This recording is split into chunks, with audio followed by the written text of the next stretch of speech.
नमस्कार, बहुत बहुत स्वागत है आपका खबर दस्तक में। मैं आपके साथ अभिषेक। जैसे अभी हम मौजूद हैं राजधानी दिल्ली के कनॉट प्लेस में, जो कि राजधानी दिल्ली का दिल कहा जाता है। और यहाँ पर जो लोग हैं वो पूरे देश के कोने से आते हैं यहाँ पर घूमने फिरने के लिए, क्योंकि जो दिल्ली का दिल है, राजधानी का दिल जो है वो कनॉट प्लेस माना जाता है। और यहाँ पर हम जनता के बीच में उतरे हैं चर्चा करने के लिए एक विषय को लेकर जो आजकल बहुत चर्चाओं में है, सीमा हैदर। सीमा हैदर आपको बताते चले, अगर आप नहीं जानते हैं तो सीमा हैदर वही हैं जो सचिन के प्यार में पड़ी और अब ग्रेटर नोएडा के पास वो रह रही हैं। और उनकी मुख्य मांगे यही है कि वो पाकिस्तान नहीं जाना चाहती है। पाकिस्तान से नेपाल के रास्ते वो आई और उसके बाद वो सचिन के प्यार में पड़ गई थी। आपको बताते चले कि पबजी गेम खेलते खेलते उनको प्यार हुआ एक दूसरे से, उनकी 2 बच्चे भी हैं। और उसके बाद वो इंडिया आती हैं, चोरी छुप के आती है नेपाल के रास्ते से। और अब देखना ये होगा यहाँ पर जनता जो है उनको एक्सेप्ट करती है या नहीं। यहाँ पर लोग होंगे, उनसे हम बात करेंगे।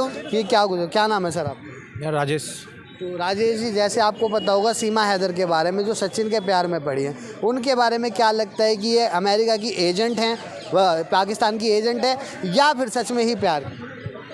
भाई मुझे तो सोशल मीडिया के थ्रू सब कुछ देखने को और सुनने को मिल रहा है। अब मेरा ओपिनियन ये है कि अभी उसका जो फ़िलहाल में इतनी जल्दी किसी बात पे पहुंचना एक तो मूर्खता होती है।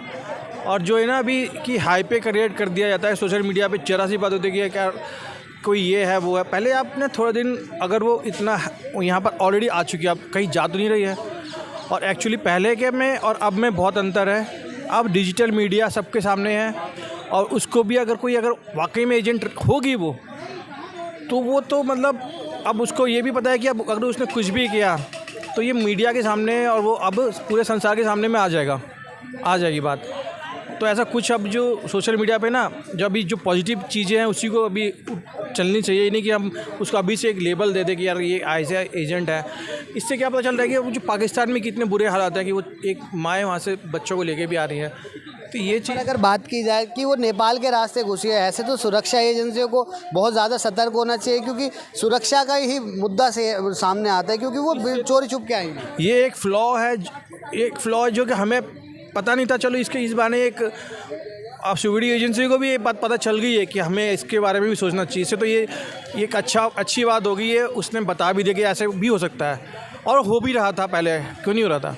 वहीं पर अगर बात करें तो वो मिलना भी चाह रही थी, जो बाबा बागेश्वर धाम है उनके पीठाधीश्वर पंडित धीरेन्द्र शास्त्री, उनसे भी मिलने चाह रही थी, पर वहाँ पर जो है पुलिस ने उनको रोक दिया गया। अब ये अगर वो यहाँ के कुछ भी अगर ऐसा ख़राब काम कुछ भी अगर उसके मन में है या उसके पीछे कोई हैंडलर है ISI वगैरह जैसे बोल रहे हैं, तो ये ना पाकिस्तान की हार होगी। क्योंकि इससे पता चलेगा कि पाकिस्तान कैसे प्रोपेगेंडा कैसे चीज़ें करता रहता है वो। तो ये अगर, क्योंकि अब तो बात सबके पब्लिक के सामने, कुछ भी अगर उल्टा सीधा कुछ भी होता है तो पब्लिक के सबको विजिबल हो जाएगा, पता चल जाएगा पाकिस्तान ने ऐसे किया है, ऐसे भी करता है वो। अगर देखा जाए तो वो दोनों देशों को जो है एक तरीके से धोखे में रख रही है, क्योंकि पाकिस्तान से भी धोखा दे के वो भारत में आई और भारत को धोखा दे रही हैं, क्योंकि वो इंडिया में जो घुसी है वो कहीं ना कहीं गलत रास्ते से घुसी है। तो उनको जेल भेजना चाहिए या पाकिस्तान दोबारा? धोखा तब होता है ना जब वो कि मतलब इंटेंशन कोई ख़राब चीज़ हो। यहाँ उसका इंटेंशन ख़राब नहीं है। और क्या है ना, मैं देखो यार, देश को धोखा देना एक मतलब औरत के लिए अभी जो सिचुएशन है उस हिसाब से मैं बोल रहा हूँ कि हमें कॉशनरी रखना चाहिए कि हाँ ऐसा होता है तो हमें थोड़ा सा अपनी कॉशनरी मतलब एक उसको ऊपर सिक्योरिटी का कुछ मतलब एक पहलू रखना चाहिए। लेकिन एकदम से हमें उसको ऊपर कि एकदम लेबल नहीं लगा देना चाहिए। कुछ चीज़ें हैं जो कि एकदम थोड़ा आहिस्ता होनी चाहिए। तो एकदम से उसको बोल देना कि यार ये ऐसे करेगी नहीं, अच्छी बात नहीं है। और वो वहाँ से आई है एक औरत होते हुए, बहुत हिम्मत का काम है, उसको थोड़ा सा अप्रिशिएट भी करना ही चाहिए। और अगर इससे क्या होता है ना कि ये तो प्लस पॉइंट भारत का ही है, क्योंकि वो कुछ चीज़ों से दुखी होकर वहाँ की पॉलिसीज़, वहाँ के लोगों के व्यवहार को ही एक तो सबको उजागर कर रही है ये चीज़ें। पाकिस्तान के लोगों की बात करी तो सूत्रों के हवाले से ये भी खबर आ रही है कि पाकिस्तान के लोगों ने ये चीज़ें बोली है वहाँ पर कि अगर सीमा हैदर को वापस नहीं भेजा गया तो पाकिस्तान के अंदर जो भी हिंदू हैं उनको कहीं ना कहीं वो नुकसान पहुँचाएंगे। तो ये बात तो भारत सरकार को उससे पाकिस्तान से करनी चाहिए ना, और वर्ल्ड लेवल पर उठानी चाहिए कि ऐसे बातें करते हैं तो इसका मतलब क्या, कैसे मानसिकता के लोग हैं वो। ऐसे अगर करेंगे कि मैं जेनोसाइड को कैसे बोल सकते हैं, मैं हिंदू को मार दूंगा, ऐसे कैसे करेंगे। भारत को तो बहुत पहले ही वहाँ के हिंदुओं की सुध लेनी चाहिए थी। इस बहाने बहुत अच्छी तरीके से, और अब एकदम पीछे पड़ जाना चाहिए पाकिस्तान के लोगों के, और यूएन पे उसको मुद्दा उठाना चाहिए। पाकिस्तान नहीं, बांग्लादेश अफगानिस्तान की बात लेके बैठ जाना चाहिए, क्योंकि वहाँ के हिंदुओं को ऑलरेडी सफाया कर चुका है, कोई बोलता नहीं है।